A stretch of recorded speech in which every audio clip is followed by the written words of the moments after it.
जातियों की पुस्तक 2001 पद से 10 पद तक तेजी से पढ़ेंगे। ये पक्षपात के बारे में लिखा हुआ है। 14 वर्ष के बाद जब मैं बरनबास के साथ फिर यरूशलेम को गया, 14 वर्ष के बाद जब मैं यरूशलेम को गया और तीतुस को भी साथ ले गया, और तीतुस को भी साथ ले गया, मेरा जाना ईश्वरीय प्रकाशन के अनुसार हुआ। मेरा जाना ईश्वरीय प्रकाशन के अनुसार हुआ।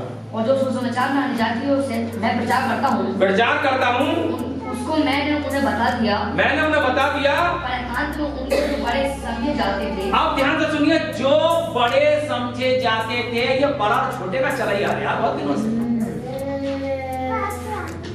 जो बड़े और छोटे समझे जाते थे, ताकि ऐसा ना हो मेरी इस समय की जब पिछली दौड़ धूप व्यर्थ ठहरे,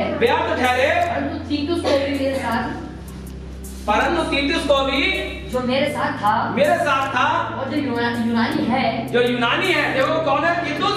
यूनानी है, अन्य जाति है। खतना कराने के लिए विवश नहीं किया है। खतना कराने के लिए विवश नहीं किया गया कि तू उसे विवश कर। अरे वो अन्य जाति है तो उसका विवश करके खतना थोड़ी होगा। ये उन झूठे भाइयों के कारण हुआ। झूठे भाइयों, ये विश्वासी भाई झूठे अभी नहीं, पौलुस के जमाने से चले आ रहे हैं। ये उन झूठे भाइयों के द्वारा हुआ जो चोरी से घुस आए थे। और चोर जो करता है वो चोरी करने के लिए तो आता है।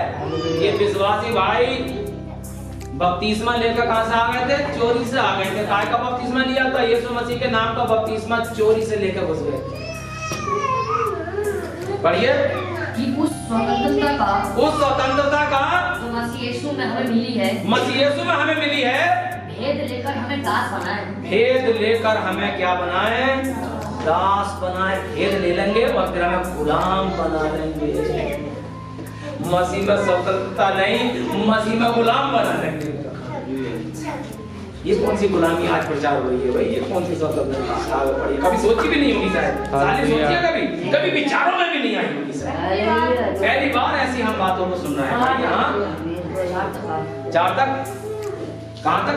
10 तक पढ़ना, जल्दी पढ़ो तेजी से। एक घड़ी भर उनके अधीन होना, उनके गुलामी में जाना हमने ना माना। पौलुस कहता मैंने नहीं माना उनकी गुलामी में जाना। इसलिए कि सुसमाचार की सच्चाई तुम में बनी रहे। और फिर जो लोग कुछ समझे जाते थे, हम हाई-फाई हैं, चर्च के खंबे हैं, हम ये हैं, हम वो हैं, हम बहुत दान देते हैं, चाहे कैसे भी थे, मुझे इससे कुछ काम नहीं। मुझे वो कैसे भी थे, मुझे उससे कोई मतलब। परमेश्वर किसी का पक्षपात नहीं करता। परमेश्वर किसी का पक्षपात नहीं करता। उनसे जो कुछ समझे जाते थे, मुझे कुछ भी नहीं प्राप्त हुआ। मुझे कुछ भी प्राप्त नहीं हुआ। परंतु इसके विपरीत जब उन्होंने देखा जैसे खतना किए हुए लोगों के लिए सुसमाचार का काम पतरस को सौंपा गया। देखो आगे बात, खतना किए हुए लोगों के लिए सुसमाचार का काम पतरस को सौंपा गया था। अगर परमेश्वर पतरस को अन्य जाति में न भेजता तो ये डिवाइड फिर से बन जाता। हालेलुया।